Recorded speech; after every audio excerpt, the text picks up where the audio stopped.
అక్బర్ బీర్బల్ కథల్లో ఇప్పుడు ఒక చక్కని కథని చెప్పుకుందాం. ఒకరోజు అక్బర్ సభ సభికులతో కిటకిటలాడుతోంది. అంతలో అక్కడకు ఒక పౌరుడు చేతిలో ఓ పాత్రతో ఆ సభలోకి వచ్చాడు. అక్బర్ అతణ్ణి చూసి, ఏమిటా పాత్ర, ఏముంది దానిలో అన్నాడు. అప్పుడతడు, ప్రభు, బీర్బల్ ఎంతో సమర్థుడు, సమయస్ఫూర్తి గలవాడు అని అంటూ ఉంటారు కదా, అందుకే ఆయన సమర్థతను నిరూపించుకోవాల్సిందిగా ప్రార్థిస్తున్నాను. ఈ కుండలో పంచదార మట్టి ఉంది, మట్టి నుండి పంచదారను వేరు చేయాలి అన్నాడు.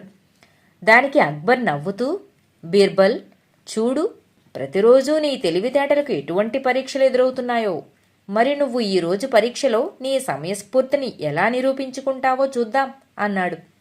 దానికి బీర్బల్ నవ్వి, మహారాజా, అదేమంత కష్టమైన పని కాదు అని ఆ పాత్రను తీసుకుని ఉద్యానవనంలోకి వెళ్లి మామిడి పళ్లతో విరగకాచిన ఒక చెట్టు చుట్టూ ఆ పాత్రలోని మట్టిని పోశాడు.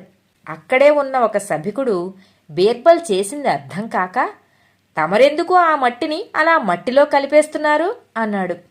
బీర్బల్ అప్పుడు అక్కడ ఉన్న అందరితో, అదంతా ఎందుకో మీకు రేపు తెలుస్తుంది అన్నాడు. అలాగే రెండవ రోజు అక్కడ అందరూ చెట్టు దగ్గరకు చేరుకున్నారు. అప్పటికే మట్టిలో ఉన్న పంచదారను చాలా వరకు చీమలన్నీ తమ నివాసాలకు తీసుకువెళ్ళిపోయాయి. మిగిలిన ఆ పలుకులను మరికొన్ని చీమలు ఇంకా తీసుకువెళ్లే పనిలో ఉన్నాయి. బీర్బల్ను పరీక్షించదలుచుకున్న ఆ పౌరుడు, ఇక్కడ మట్టి తప్ప పంచదార ఏమీ లేదే అన్నాడు. ఏమైంది అని కూడా అడిగాడు. బీర్బల్ అతడి చెవిలో నెమ్మదిగా, వేరైపోయింది కదా అన్నాడు. అంతా ఆ సమాధానాన్ని విని నవ్వుకున్నారు.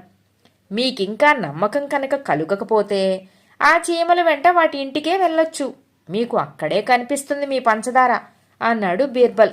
ఆ సమాధానం వింటూనే అక్కడ అందరూ బిగ్గరగా పడి నవ్వి బీర్బల్ తెలివితేటలను మెచ్చుకున్నారు. కథ సమాప్తం.